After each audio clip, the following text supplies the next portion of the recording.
എല്ലാവർക്കും നമസ്കാരം. സൗന്ദര്യലഹരി പഠനം 46-ാം ദിവസം. ഓം ശ്രീ മഹാദേവിയേ നമ. ശ്രീ മഹാത്രിപുരസുന്ദരിയേ നമ. ഓം ആദിപരാശക്തിയേ നമ. സൗന്ദര്യലഹരി ശ്ലോകം 46. ലലാടം ലാവണ്യദ്യുതി വിമലം ആഭാതി തവയത് ദ്വിതീയം തത് മന്യേ മകുടഘടിതം ചന്ദ്രശകലം വിപര്യാസന്യാസ്യാൽ ഉഭയമപി സംഭൂയ ച മിഥ സുധാലേപസ്യുതി പരിണമതി രാഗാഹിമകര. എന്നുകൂടെ പറയാം. ലലാടം ലാവണ്യദ്യുതി വിമലം ആഭാതി തവ യത് ദ്വിതീയം തത് മന്യേ മകുടഘടിതം ചന്ദ്രശകലം വിപര്യാസനാസ്യാൽ ഉഭയമപി സംഭൂയ ച മിഥ സുധാലേപസ്യുതി പരിണമതി രാഗാഹിമകര.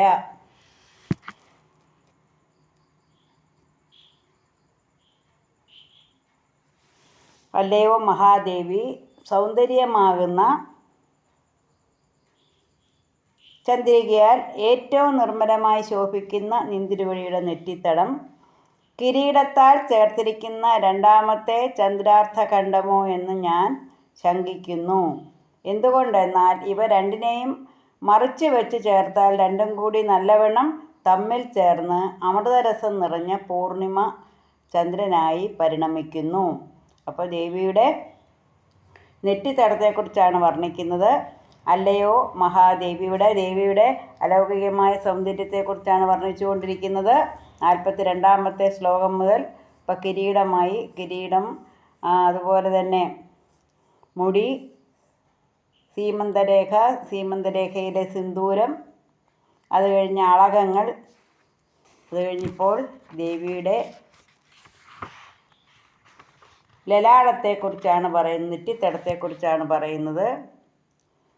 അല്ലയോ ദേവി, അല്ലയോ മഹാദേവി, സൗന്ദര്യമാകുന്ന ചന്ദ്രികയാൽ, ചന്ദ്രിക എന്ന് പറഞ്ഞ ചന്ദ്രൻ എന്താ നല്ല പരിശുദ്ധമായ ആ സൗന്ദര്യമാകുന്ന ചന്ദ്രികയാൽ ഏറ്റവും നിർമ്മലമായി ശോഭിക്കുന്ന നിന്തിരുവഴിയുടെ നെറ്റിത്തടം കിരീടത്താൽ ചേർത്തിരിക്കുന്ന രണ്ടാമത്തെ ചന്ദ്രാർത്ഥഖണ്ഡമോ എന്ന് ഞാൻ ശങ്കിക്കുന്നു, ഞാൻ കരുതുന്നു. എന്തുകൊണ്ടെന്നാൽ ഇവ രണ്ടിനെയും മറിച്ച് വെച്ച് ചേർത്താൽ രണ്ടും കൂടി നല്ലവണ്ണം തമ്മിൽ ചേർന്ന് അമൃതരസം നിറഞ്ഞ പൂർണ്ണചന്ദ്രനായി പരിണമിക്കുന്നു. ചന്ദ്രൻ്റെ ഒരു പകുതി കിരീടത്തിൽ ചേർത്തിരിക്കുന്നു, മറ്റേ പകുതി നെറ്റിത്തടമായി ശോഭിക്കുന്നു. അല്പം കീഴ്പോട്ട് വളഞ്ഞ ലലാടത്തെ, അതായത് നമ്മുടെ ലളിതാ സഹസ്രനാമത്തിൽ പറഞ്ഞിട്ടുണ്ട്, അഷ്ടമി ചന്ദ്ര വിഭ്രാജ ദളികസ്ഥല ശോഭിത. അഷ്ടമി ചന്ദ്രനെ പോലെ ഇരിക്കുന്ന നെറ്റിത്തടത്തെ മേൽപോട്ട് തിരിച്ചും കിരീടത്തിലെ ചന്ദ്രക്കലയെ കീഴ്പോട്ട് തിരിച്ചും വെച്ച് രണ്ടും തമ്മിൽ കൂട്ടിച്ചേർത്താൽ രണ്ടും ഒത്തുചേർന്ന് പൂർണ്ണ ചന്ദ്രനായി ഭവിക്കുന്നു. അതുകൊണ്ട് നിന്തിരുവഴിയുടെ ലലാടം എന്ന് പറയുന്നത് ചന്ദ്രാർത്ഥ ഖണ്ഡമാണ്. ചന്ദ്രൻ്റെ ഒരു അർത്ഥഭാഗമാണ്. അതായത് നെറ്റിത്തടത്തിൽ മേൽപോട്ട് കിരീടത്തിലുണ്ട് ഒരു ചന്ദ്രക്കല, അതിനെ കീഴ്പോട്ടും വെച്ച്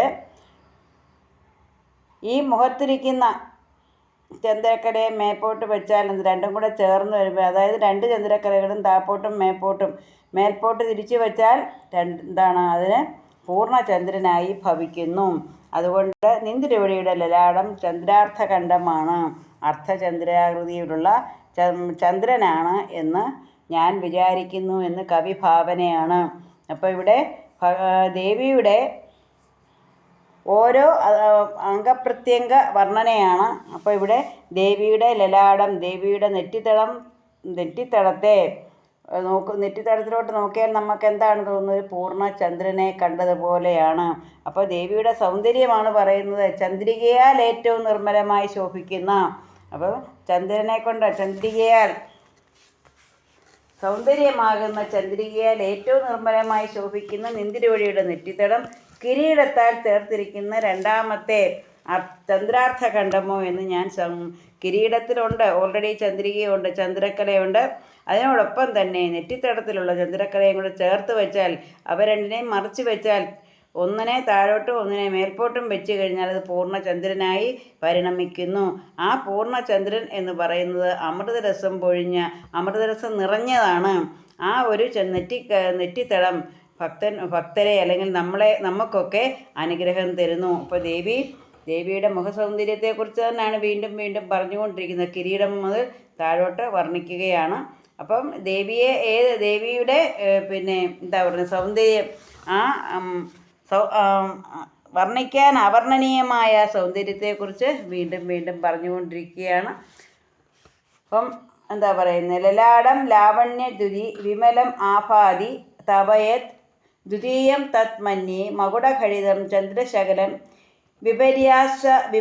വിപര്യാസന്യാസാൽ ഉഭയമപി സംഭൂയ ച മിഥാം സുധാലേപസ്യുതി പരിണമതി രാഗാഹിമകര. അപ്പോൾ ഇവിടെ ദേവിയുടെ അനുഗ്രഹം എല്ലാവർക്കും ഉണ്ടാകട്ടെ എന്ന് പ്രാർത്ഥിച്ചുകൊണ്ട് നിർത്തുന്നു. നന്ദി, നമസ്കാരം.